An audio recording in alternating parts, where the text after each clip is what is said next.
Assalamualaikum warahmatullahi wabarakatuh.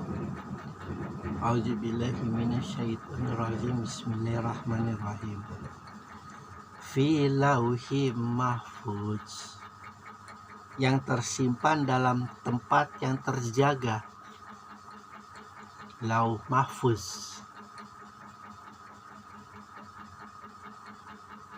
Al-Quran adalah firman Allah. Al-Quran adalah sabda. Al-Quran adalah perkataan. Firman, sabda, perkataan dari setiap apa yang Allah kehendaki untuk manusia. Dan sekali lagi, obat dari segala obat bagi manusia untuk mencapai adi, puncak. Sebagai hujah sampai akhir zaman, sampai kiamat. Bahwa dia menciptakan manusia itu tidak untuk sekedar bersenang-senang, tidak sekedar untuk melampiaskan hawa nafsu, kejaliman, kejahatan, dan penindasannya saja. Untuk peringatan.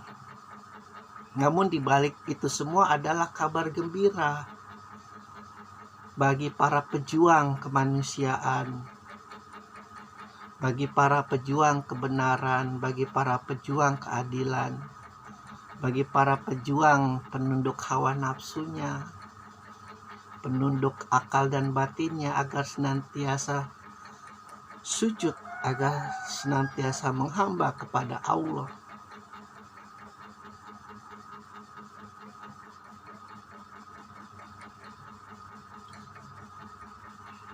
Alam semesta yang menyatu menjadi sebuah kitab. Dan alam semesta ini berwujud sempurna, berwujud tunggal dalam diri Rasulullah Sallallahu Alaihi Wasallam.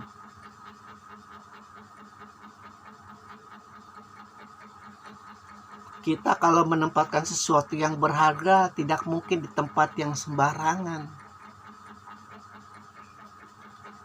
Manusia akan membuat sebuah garasi jika dia memiliki duit, agar mobilnya terjaga dengan baik, agar mobilnya tidak mudah diambil orang, agar mobilnya tidak kehujanan, kepanasan. Itu manusia, hanya sebuah mobil. Ini kode etik. Ini adalah program Allah. Ini adalah paripurna penciptaan Allah atas makhluknya.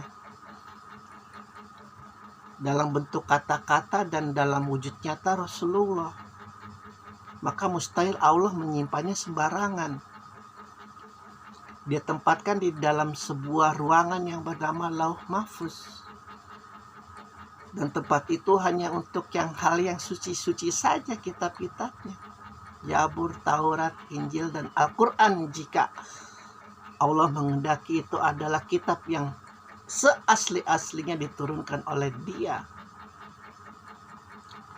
Namun ketika kita memahami bahwa manusia dalam lomba-lomba kebaikannya juga mampu membuat kitab-kitab yang lain, Tripitaka, Weda, dan yang lain-lain, kitab-kitab agama animisme, dinamisme.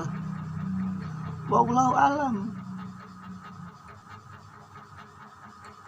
Karena sekali lagi, Allah tidak mungkin menunggalkan seluruh manusia kepada Islam. Itu hal yang mustahil bagi Dia.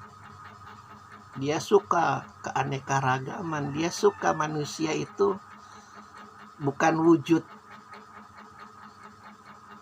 homogennya yang ingin Dia ciptakan. Karena kalau kita bicara homogen, kita bicara satu saja hidup di dunia itu, sama saja kita bicara dengan sistem pasis. Manusia ingin disamaratakan gitu sebagai Islam, ya tidak. Allah bukannya Hitler, Allah bukannya diktator, Allah bukannya fasis. Maka hilangkan itu pikiran-pikiran di dalam diri kita untuk mengislamkan seluruh dunia. Karena itu bukannya sunnah Allah. Ada di dalam Al-Quran yang belum kita sampai ke sana. Jika aku ingin dan berkehendak menyatukan seluruh manusia ke dalam satu Islam, aku bisa saja.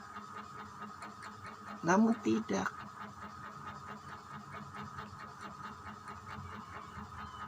Adakah yang lebih demokrasi daripada Allah? Ya tidak. Adakah yang lebih liberal daripada Allah? Ya tidak. Terbuka. Meski dia mendogmakan, meski dia menasbihkan bahwa jika engkau benar-benar mencari aku, jika kau benar-benar ingin mengenal aku, jika kau ingin benar-benar paham siapa aku, Allah Subhanahu wa Ta'ala, Tuhan semesta alam, minimal engkau harus percaya dan jangan pernah dustakan yang namanya Al-Quran, walaupun satu titik, walaupun satu ayat. Karena itu semua dariku. Aku puncaki manusia ke dalam fitrah akal batin dan hawa nafsu yang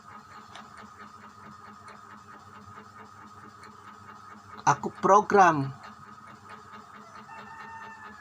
Nanti kelak akan mendapat pahala yang terbaik surga atau pahala yang terburuk namanya neraka. Dan aku tempatkan Al-Quran, walaupun engkau menisbahkannya Al-Quran itu adalah makhluk, walaupun engkau menasbihkan Al-Quran itu adalah sebagai kata-kata kitab, aku tempatkan di tempat yang paling suci, di tempat yang paling terjaga, Lauh Mahfuz.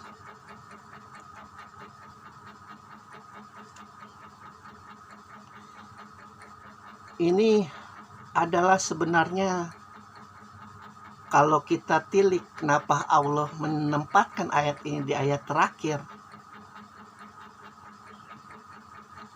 adalah sebagai bukti bahwa pembesar-pembesar kaum Najran yang memilih untuk menindas umatnya Rasulullah dibakar hidup-hidup di dalam sebuah parit benar-benar sudah terkepung.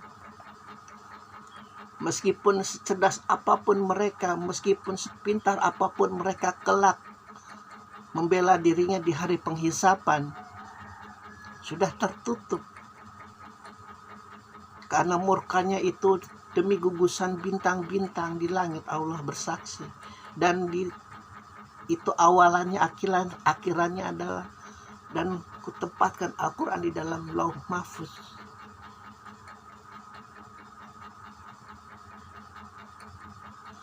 Untuk mencintai Allah, untuk menyayangi Allah, untuk mempercayai Allah itu Tuhan yang paling berhak untuk disembah, sebenarnya mudah saja.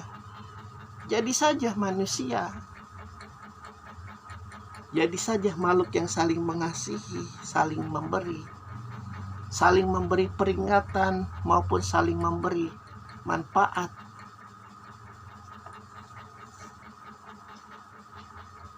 Karena sekali lagi Allah tegaskan, haram bagi nabiku, haram bagi rasulku untuk jalim.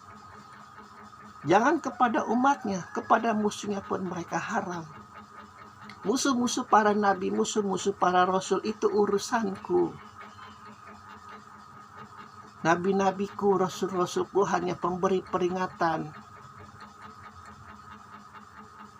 Di mana Jibril yang kuutus. Karena aku menyaksikan kalian manusia itu perlu obat. Kalian manusia itu perlu petunjuk. Kalian manusia itu perlu dikasih tahu. Agar kalian menjadi jiwa-jiwa yang tenang ketika nanti menghadap kepada aku. Alhamdulillahirabbil alamin.